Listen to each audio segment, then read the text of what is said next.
안녕하세요. 크립토TV입니다. 이번 시간에는 내년 1분기 경기 침체가 드디어 올 것이라고 얘기한 억만장자 투자자 폴 트루더 존스에 대해서 말씀을 드려볼까 합니다. CNBC에서 또 이렇게 인터뷰 형식으로 진행을 했고요. 이게 10월 11일자 인터뷰 총 이제 사회자 이렇게 3명이 한 명한테 이렇게 질문을 하는 방식으로 진행이 됐습니다. 폴 트루더 존스 이 스쿼크박스에 오랜만에 4개월, 5개월 만에 이렇게 나왔고요. 자, 이분의 자산이요. 무려 22년 9월 기준인데요. 우리 돈으로 하면 이게 10조가 넘습니다. 사실요. 그리고 그 억만장자 많이 있지 않습니까? 그 억만장자 중에서도 억만장자입니다. 그러니까 약간 연예인의 연예인 같은, 그러니까 억만장자의 억만장자고요. 자, 레이 달리오 같은 큰 부자도 이 폴 트루더 존스와의 친분을 실제 그의 책에서 과시하기도 했습니다. 앤드류 사회자가 바로 질문을 던집니다. 최근에 일어났던 이스라엘 하마스 전쟁, 그리고 이게 지금 자본 시장에 미칠 영향에 대해서 묻습니다. 자, 폴 트루더 존스를 제가 PTJ라고 적겠습니다. 자, 이스라엘은 큰 비극이지만 크게 보면 총 전 세계적으로 세 곳의 지정학적 위험이 도사리고 있다. 자, 첫 번째보다 중동, 이스라엘 리스크죠. 두 번째, 러시아, 우크라이나 계속되고 있죠. 그 다음이 중국과 대만도 언급을 합니다. 이런 재밌는 표현을 씁니다. 지금은 내가 태어난 이래 가장 위험한 순간이다. 제가 생년월일을 찾아보니까 이분이 54년생이십니다. 생각보다 나이가 많죠? 자, 4개 핵무기 강국 중에서 지금 3곳이 소시오패스가 운영을 하고 있다. 이게 지금 어딘가 봤더니요. 핵무기 보유 첫째 강국은 중국, 두 번째 러시아, 세 번째 북한을 언급합니다.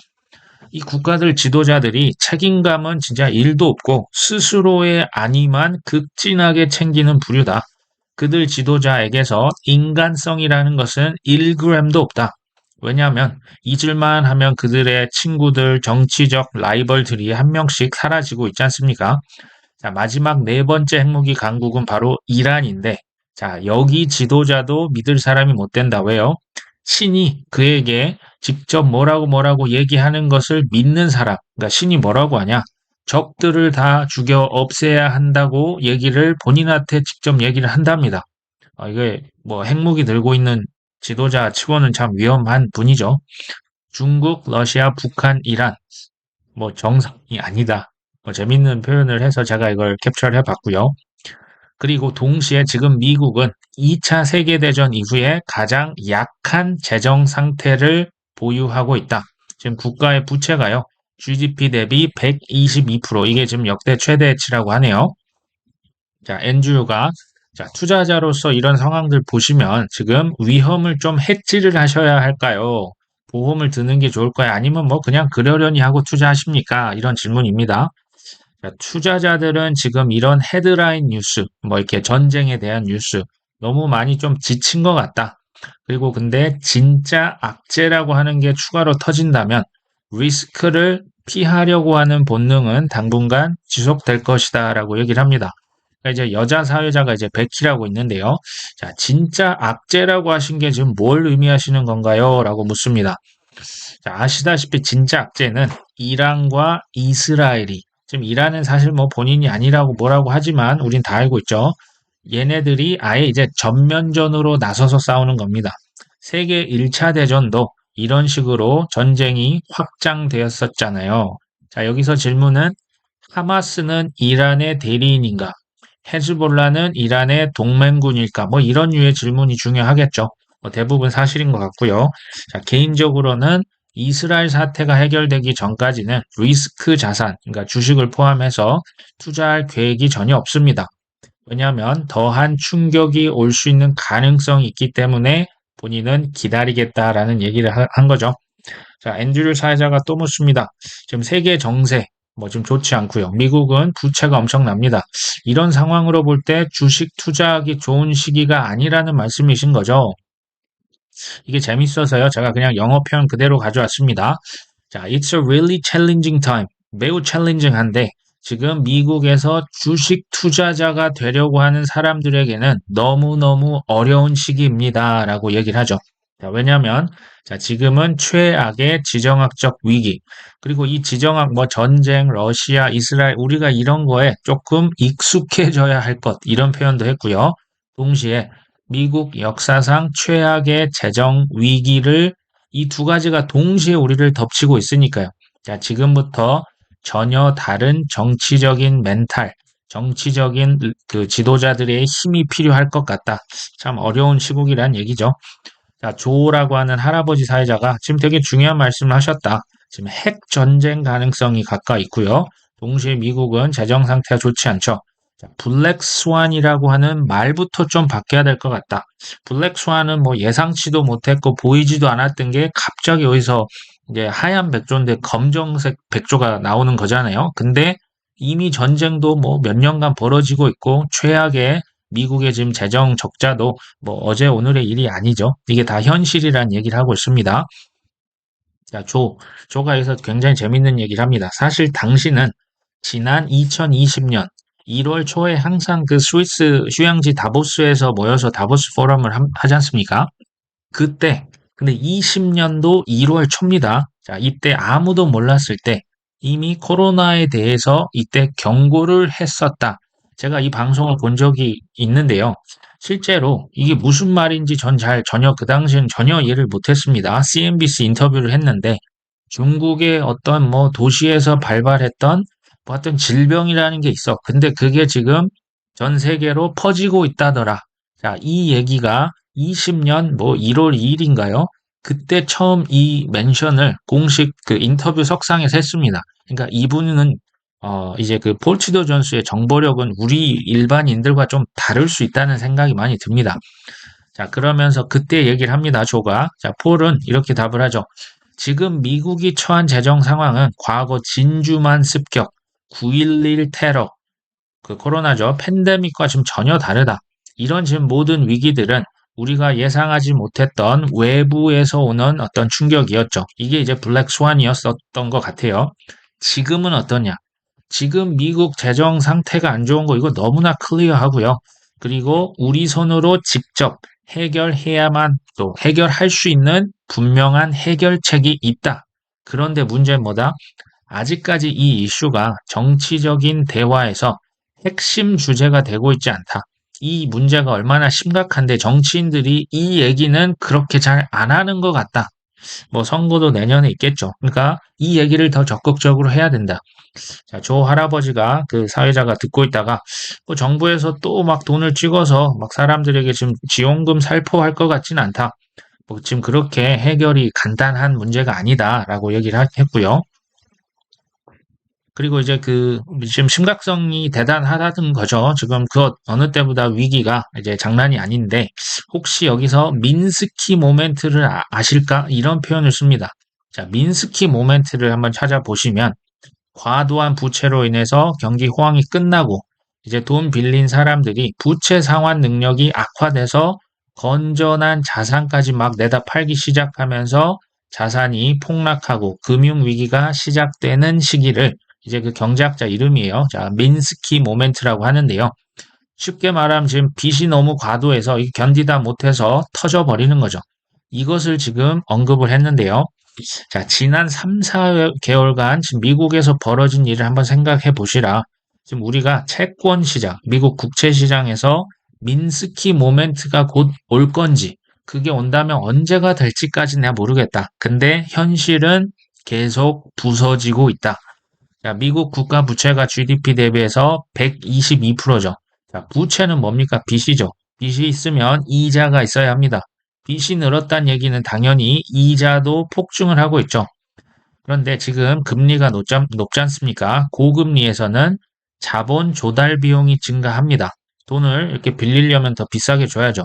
자, 부채를 발행하고자 하는 비용도 증가하죠. 미국 정부에서 지금 빚을 얻어다 좀 돈을 풀어야 되는데 그 비용도 지금 만만치 않게 들어갑니다. 자, 그러니까 국채를 지금 팔아야 되지 않습니까? 국채를 팔아서 그 돈을 받아서 그 돈으로 적자 재정, 뭐 돈 쓸 때 써야 되는데 이러려면 채권, 자산의 대량 강제 매각이 일어나게 됩니다. 지금 실제 미국 채권 시장에서 일어나고 있는 거죠. 그렇게 되면 자, 채권 가격이 떨어진다? 그러면 채권에 대한 수익률은 올라가는 거죠. 이게 다시 고금리로 가는 지금 악순환이 반복된다라고 하는 것을 이렇게 얘기를 하고 있는 거죠. 민스키 모먼트, 그러니까 빚이 계속 늘어나는 게 돌려막기가 지금 악순환되고 있다. 이렇게 지금 얘기를 하고 있습니다. 자, 이런 상황을 어떻게 계속 버텨낼 수가 있겠냐? 자, 앞으로 2년이 지나면 미국 이 국가 부채에 대한 이자입니다. 이자 원금 아닙니다. 이자가 미국의 국방비 예산을 넘어설 거다. 자, 4년, 5년이 되면 당신이 낸 세금의 20%는 아주 순수하게, 순전히 국가 부채에 대한 이자 지급에만 사용될 거다. 이게 지금 빚이 감당이 안 된다는 얘기를 이렇게 하는 거죠. 자, 이 문제는 내년 미국의 대통령 선거에서 반드시 주요 이슈로 다루어져야만 합니다라고 얘기를 했습니다. 자, 뭐 위키 백과, 뭐 나무 백과, 그 웹 서칭 해보시면 연준에 대한 게 이렇게 많이 나오잖아요. 자, 논란이 뭐가 있냐면요. 연준에서 달러 발행권을 가지고 있죠. 근데 국가 소유가 아닙니다. 민간은행이라는 점이 논란이 되고 있다. 자, 우리나라 한국은행, 일본은행과 지금 다른 은행입니다. 연준은. 자, 현재 미국 정부는 민간 기업인 연준으로부터 대가를 지불하고 달러를 빌려오는 식으로 화폐를 조달하고 있다. 제가 이걸 좀 그 그래프로 나타냈는데요. 자, 미국 정부 돈이 필요하죠. 어디서 빌립니까? 연준에서 빌리는 거죠. 이제 국채가 여기서 왔다 갔다 하지만요. 국채를 발행하는 것을 이제 사고 이제 돈을 그러니까 달러 빚을 연준에서 미국 정부로 쏴줍니다. 근데 빚을 얻었잖아요. 그 빚에 대한 이자를 내야 되지 않습니까? 그 이자가 연 6%에서 7% 정도 됩니다. 그 빚에 대한 이자를 연준으로 계속 미국 정부에서 갚아야 되는 거죠. 뭐 세금으로도 하고 뭘로든 갚아야 되는데 실제 갚고 있죠. 근데 이 연준의 대주주가 누구다? 지금 여기 민간 기업, 뭐 민간 은행이라고 했는데요. 쉽게 말하면 그냥 월가 은행이라 보시면 됩니다. CT도 있고요. 뭐 JP 모건도 있고요. 자, 이런 월가 은행들이 연준의 대주주입니다. 자, 또 이 자세한 내용이요. 제가 이따 말씀드리겠지만 이게 찾아봐도 잘 나오지는 않아요. 근데 이제 쉽게 말씀드리면 무제한으로 이제 돈을 찍는다라고 하는 것은요. 월가 그 민간 은행들이 마르지 않는 셈 이거 계속 먹고 있는 겁니다. 왜요? 빚이 점점 늘어나면 이자도 늘어나겠죠. 자, 그러니까 사실상 뭐 빚을 뭐 갚으라 말아라 그냥 나는 이자만 받으면 지금 연준의 월가 은행들 계속 부자가 되고 있는 거겠죠. 뭐 이런 내용을요, 그 홍익희 교수 전 세종대 교수님이 쓴 뭐 유대인 이야기 잘 나와 있습니다. 웹서핑 해도요, 연준에 대한 게 사실 나오긴 하는데 사실 그렇게 자료가 많지는 않습니다. 그들이 뭐 누군가가 일부러 이걸 뭐 없앴다라는 얘기도 있는데요. 아무튼 뭐 궁금하신 분들 직접 더 찾아보시면 좋을 것 같고요. 자, 인터뷰를 돌아와서 미국 상황이 지금 이렇게까지 된 데는 두 사람의 공이 컸다. 첫 번째가 트럼프고요. 두 번째가 바이든이죠. 시작은 트럼프였다. 2016년 대통령이 됐었죠. 당선 후에 세금을 줄이고 재정 지출도 줄이겠다고 선언을 했었다. 근데 이제 세금은 깎았는데요. 재정 지출을 줄이지는 않았죠. 이게 이제 아마 그 표와 또 그 경제 상황과 좀 밀접하게 연관이 있지 않습니까? 돈을 계속 풀었다는 얘기죠. 당초 2.6% 정도 재정 적자가 있었는데 19년이 되니까 4.8%, 약 2배 정도 이제 그 빚이 늘었고요. 2020년이 되니까요. 재정 적자가 무려 14%로 급증합니다. 자, 트럼프는 그럼에도 계속 돈을 찍었죠. 그 당시 연준 그 중앙은행 연준 그 행장에게 의장에게 계속 너 금리 낮추라고 압력을 엄청나게 가했던 사람도 트럼프 전 대통령입니다. 자, 조 바이든은 어땠을까요? 뭐 당선 후에 돈 더 찍었으면 더 찍었지 덜 찍지 않았죠. 자, 두 사람이 대통령으로 있는 동안 GDP 대비해서 국가 부채가 20%를 넘게 급증했습니다. 자, 둘 중에 지금 또 다음 대통령 하겠다고 이렇게 메인 후보로 나와 있는데 이 두 사람 중에 이 문제를 해결할 수 있을 것 같지는 않다. 이제 폴이 얘기를 하네요. 자, 앤드류가 뭐 지금 미국 대선 후보 중에 좀 좋아하는 분이 있나요? 또 그 사람이 대통령이 될 가능성도 있나요? 라고 묻는데요. 폴 트루도 존스는 사실 특정 후보에 대한 얘기를 하진 않습니다. 근데 갑자기 이런 얘기를 합니다. Freedom is not free라고 얘기를 합니다. 뭐 자유는 공짜가 아니다. 자, 우리는 그러면서 반드시 재정 긴축을 거쳐야만 한다. 우리는 희생해야 하고요. 우리는 재정을 삭감시켜야만 하고 사회보장 제도도 지금 다 바꿔야 되고 뭐 의료보험이죠. 메디케어, 메디케이드 이거 상한선, 무작정 퍼줘서는 안 된다. 상한선을 설정해야 된다. 자, 본인이 부자임에도 불구하고 부자에 대한 증세, 전반적인 세금을 더 많이 걷어야 한다. 이렇게 얘기를 합니다. 그러면서 지금 미국은 OECD 국가 40개 중에 세율이 밑에서 5번째다. 그러니까 우린 세금 더 올려도 된다 얘기를 하고요. 옆에 있던 조 그 사회자가 시니컬하게 이렇게 묻습니다. 당신은 그러면 정부 셧다운 옹호자인가요? 자, 이들도 정부 지출 줄이자고 맨날 얘기한다. 지금 국가 빚이 뭐 33 트릴리언 달러 이거 뭐 계산도 안 되죠. 그러니까 정부 셧다운 시켜서 정부의 지출을 줄여야 된다고 얘기하던데요. 폴이 얘기합니다. 그들의 문제는 양면이 아닌 한 면만 너무 보고 있다는 거죠. 정부 지출을 줄이자고만 하는데 정부 지출을 줄여야 하는 것도 맞지만 동시에 세금도 올려야만 합니다. 그러니까 이제 조금 극단으로 치닫는다는 거죠. 그러면서 현재 채권 시장이 말해주는 게 무엇일까요? 자, 올해 미국 정부가 국채 시장에서 자금, 그러니까 빚을 조달하고자 2.3 트릴리언 달러스라고 하는 엄청난 자금을 지금 쏟아부었습니다. 그러니까 이제 한마디로 그 국채를 팔아서 자금을 이렇게 지금 마련을 한 거죠. 미국의 국채를 대량 매각했다는 것은 국채 가격이 지금 폭락을 하는 거죠. 그러니까 이제 가격과 금리는 반대잖아요. 그러면 국채 금리는 지금 상승을 그래서 하고 있는 겁니다. 특히 10년물, 장기, 뭐 30년물, 뭐 지금 어마어마하게 사실 오르고 있습니다. 자, 내년이 되면 미국 정부가 또 국채 시장에서 자금을 이렇게 땡기려고 또 엄청난 국채를 시장에 내다 팔 것이다. 2.3 트릴리언이 아니고 2.7 트릴리언. 이 트릴리언이라고 하는 게 기본적으로 이 단위가요. 1300조입니다. 이게 적은 돈이 아닙니다. 그러니까 약 10% 지금 더 늘어난다. 미국 정부는 빚을 지금 계속 조달하려고 더 많은 국채를 내다 팔아야만 한다. 근데 지금 미국 국채 누가 삽니까? 지금 미국도 중국도 안 사고요. 일본도 안 사고요. 그냥 자국 환율 방어에 지금 여념이 없습니다. 뭐 브릭스가 사줍니까? 뭐 지금 오히려 금을 쌓고 있죠. 지금 사우디도 브릭스도 다 지금 금을 샀지 미 국가 부채 이제 채권을 전혀 사지 않습니다. 채권 시장이 지금 상황이 매우 좋지 않다는 얘기를 하고 있는 거죠.